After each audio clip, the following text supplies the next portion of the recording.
Hi, it's Carlson here. I've done a lot of coverage on my channel of the Death Wish series of films, which were based on a novel by author Brian Garfield. And today, we're taking a look at the latest film in the Death Wish series that got the 4K Ultra High Def treatment, that being 1985's Death Wish 3. I'm going to unbox this release from Kino Lorber and share my opinions. Great close-up of there, Paul Kersey with his wieldy magnum. There's our spine text. Back cover. Art under the cover is mostly the same.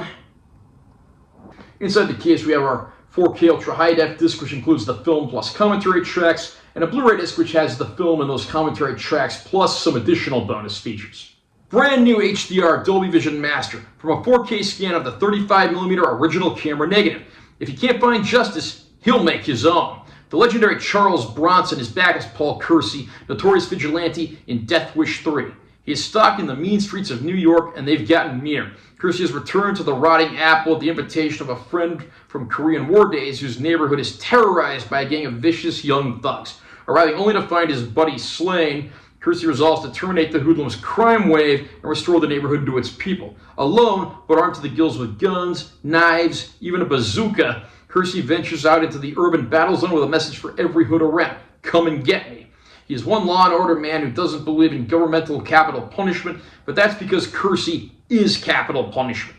Hailed as one of the strangest, most gloriously violent films of the 1980s, this guns-blazing, no-holds-barred, action-packed classic was the sixth and final collaboration between Bronson and renegade director Michael Winner. The strong supporting cast includes Deborah Raffin, Ed Lauter, Gavin O'Herlihy, Alex Winter, Kirk Taylor, and Martin Balsam. There's a lot that's been said about the Death Wish series over the years.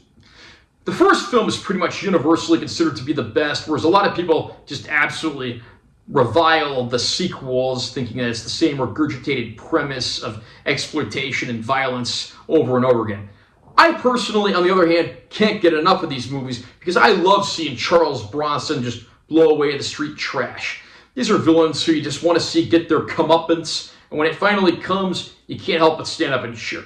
Charles Bronson once again returns as Paul Kersey, the architect turned vigilante who did so when his wife and daughter met tragic ends in the earlier movies. At this point, he's come back to his hometown of New York to see his old Korean War buddy, only to find him dead and be arrested for the crime when the police arrive. However, the disgruntled police chief, portrayed by character actor Ed Lauter, decides it might be a good idea to take the vigilante and just set him loose on this war-torn battle zone of a city. Needless to say, he does so, and the crooks begin to feel the sting. Death Wish 3 has been called one of the best films in the series and one of the worst films in the series. One of the worst because it pretty much tosses any semblance of reality out the window. And then, of course, the body count is just stacked up staggeringly high. And it's also called the best film in the series for those exact same reasons. I have to say I'm somewhere in the middle ground there, but I do enjoy Death Wish 3 for what it is. The leader of the thugs is played by Gavin O'Herlihy, who of course was the original Chuck Cunningham on Happy Days back in the day, but he made a career in the 1980s out of playing punks, thugs, and villains, both in modern and other settings. I mean, this guy's in everything from Superman 3, where he plays a bullying ex-husband, to the miniseries Lonesome Dove, where he plays a leader of a band of horse thieves. Whatever role the guy takes, and usually it's antagonistic, he does a fantastic job. We can get legendary actor Martin Balsam appearing here as the landlord of the apartments. Martin Balsam had a long history of appearing in many famous films, including the likes of Psycho, 12 Angry Men, and All the President's Men.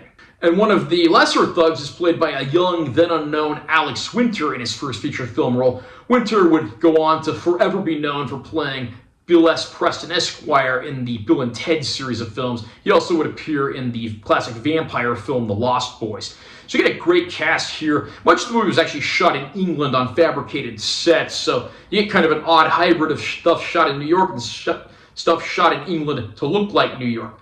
Charles Bronson clearly is just having a good time blowing away the trash, and we as the audience are certainly amused. He has a lot of interesting weapons this time around, including his wieldy magnum, a gun that skyrocketed in popularity when this movie came out and continues to boost its popularity every time the movie airs on TV. It even has a bazooka, of all things. So Needless to say, Death Wish 3 is gory, violent, exploitative, and over the top. And you know what? 40 years later, I can't get enough. Death Wish 3 arrives in this 4K Ultra High Def release, courtesy of Kino Lorber, that previously released the film on Blu-ray, and there have also been Blu-ray releases from many other studios, most of which are available as imports. And I have to say, the picture quality on this disc, despite being from the low-budget Canon studios headed by Menahem Golan and golan-globus, actually looks surprisingly good in 4K. The colors get a really nice boost. I mean, there's a lot of yellow taxi cabs in the films, and those just pop right off the screen. Detail at night in the shadows is still pretty good. I don't think this is ever going to be a reference quality title, but it is much better looking than I would have expected.